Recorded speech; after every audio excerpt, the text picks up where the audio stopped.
All India Radio Imphal Media Wave meters athum somli point khas kilohertz bigyat som galani le FM megahertz zalo thum point nga apanong ki pong sia paite program ahi tuni in sak la khom sim na le ngai ki tu ten phat na la kilom tak tak na hon tel khom tel ngai na inai dingo la tel ama sa pena ingai dingo jesu kanai si la mary byak sing na sak de ya hon tel tu lamka a khen thang samte in a hontel ngai se dia ade te deli a joy thang yan te in kwan kamwalal te in kwan chingboy te in kwan zam sin lam te in kwan ginmon thang te in kwan le nyang boy te in kwan maharashtra a sharon robin te in kwan guwahati a ran jacob te in kwan bangalore a donang wan sing te in kwan biak lal dok sel te in kwan thang piang te in kwan Ben Hauzel te in kwan, Lian Johnson tung luk te in kwan, Pao Chin hang sing te in kwan,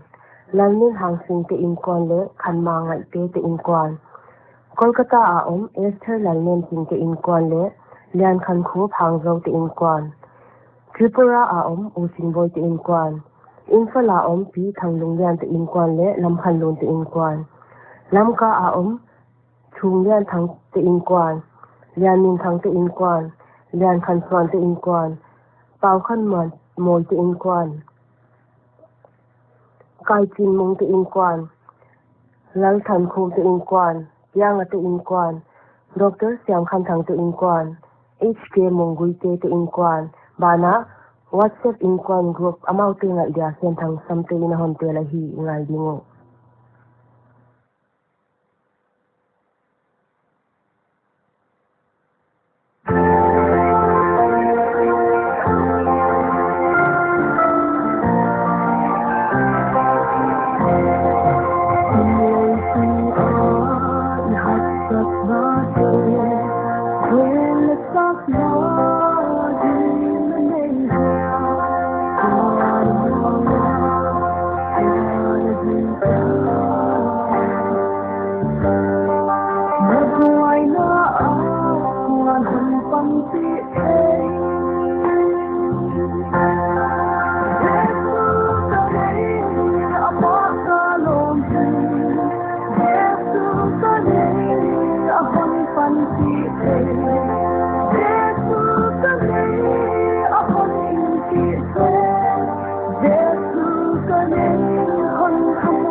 All India Radio Imphal Thaklakhom Asimtu Nembiak Moiguite Manipura Zanin COVID-19 positive case Khat Mukhya Kinom Imphal East District Khom Sungate Kumsom Thumle Thuma Upa positive ya Mukhya Ka Ompen Apaita Ningani in Mumbai Apan Imphal Hongtung Hi Manipur Chief Minister and Biren Singin Damlo et Kolmale State Sungana Nahi Akithe Zaglok Nadinga Naktakapan Ladingin State Health Authority Tengen Indian Council of Medical Research in Nagaland COVID-19 testing lab Masapen Zathi Dingin Khalna Peta Tulolin Nagaland State Sample Te Assam le Manipura Thot Thizela Himalaya tu Nitan in Nagaland COVID-19 case Nailo Hi Sikkim Solkalin a state economy Tunding Thakna Dinga Panlak Na Danin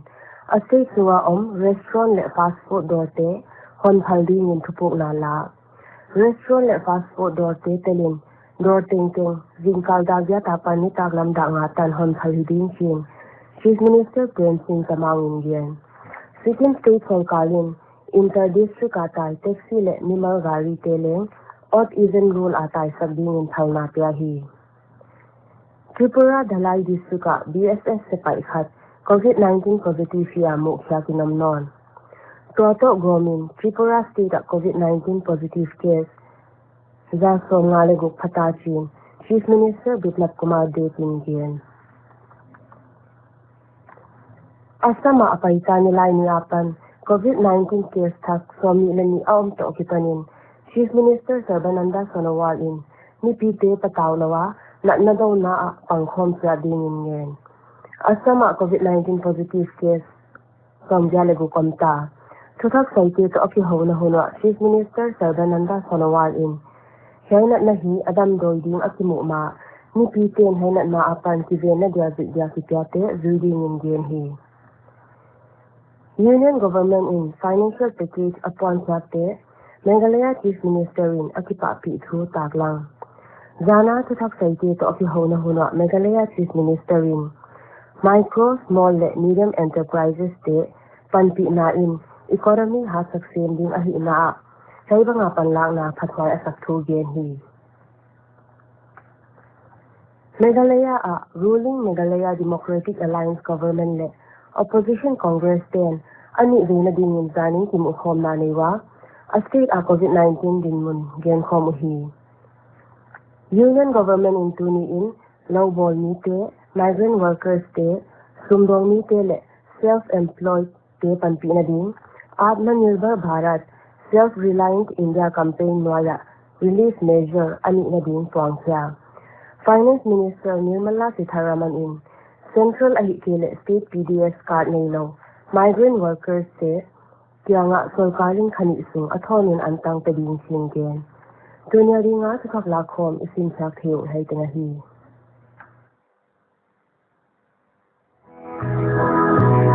palamte COVID-19 apan ki vending dan hiding ina omin ina mi hong ki mo piken alo thelo hi le meter khatin ki gamlaun na khut le mai awang ki min sabon to sil siang gi ge na khu a hi ke la a the chen na bana ai ke le tissue paper ai ke le romolin ki dalin na zo chen tissue paper pain la na dial neu so pa in ina ki hwan an le me alum lain nen la himon hat na ding in thei tui bol tom donin ko ul pot sakin la ni sa in tu di de in naram doi ngegi ge in na kyanga omlo tanaute lomte to ki hoin la akun le in kwante panti na to video call in ki hozelun nit alle khuksin ke dingel sa a omle khol phatin na khoi khang na mun te pe ma disinfectant na dal na dam doi in ha syang gi ge nadam the na enzelin khosi khu na khak sana le nge nge le kin takin ti et kol na mun nai pen nai pa in la hon na hil bang bang uin hi lo ding te na kut sunga hi ke le mai hum lo in khu le ha thai ken khosik le khu mi te to kinai ken na mit mai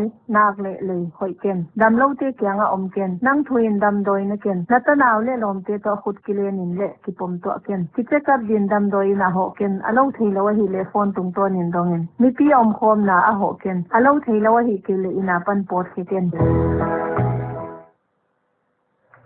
latel abana inga dingo leitung thu thang te chila Skyland mangina sak dea hon tel tu Imphal om 20 ton singin than lo na om le sing dia khoi ngai dia hon tel hi ngai dingo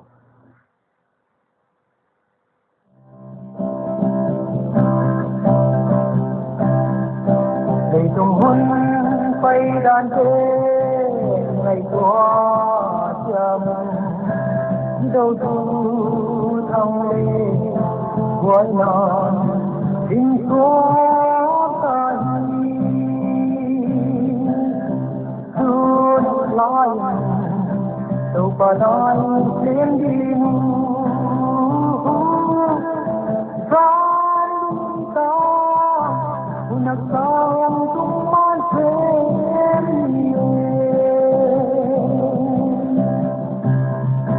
oh no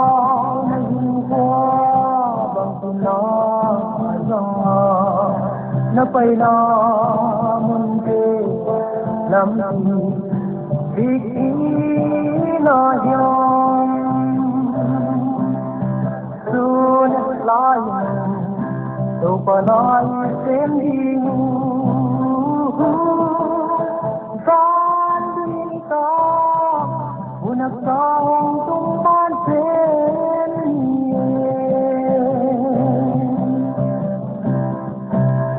pa na sem din na ki man ta hiam to quan doi tua me lo nang ne ke hon sam di sun lai to pa na sem din ta ta unak saung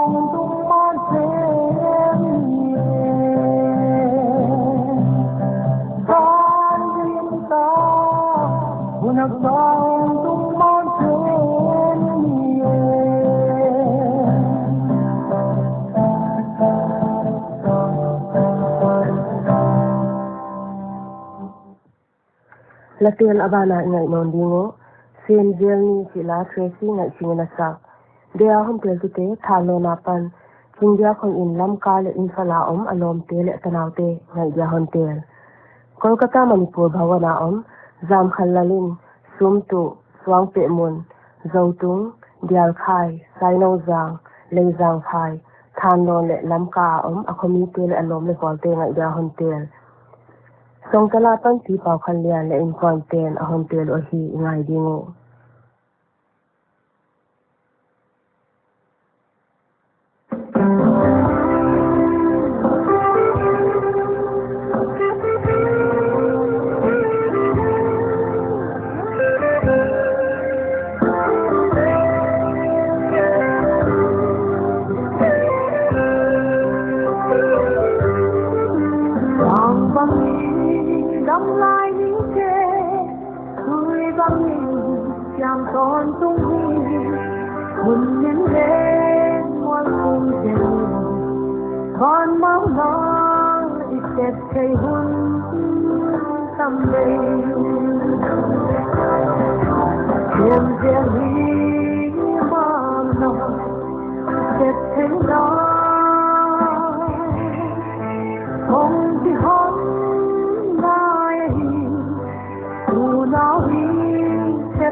Tôi nhà đi ngó ngày khi tụ tiền thẳng là non tiền khom tiêu ngại chịu hay tiếng hay cả. All India Radio Imphal ding chang in thắc là khom sim na lệ. Chính chang ngày apan thẳng là ngại na ini đi ngô. Tôi ni tar lam dar li minute som li gin to kitanin ihun obeita mun si a Paite program ngai teng teng om noam ne mang tha.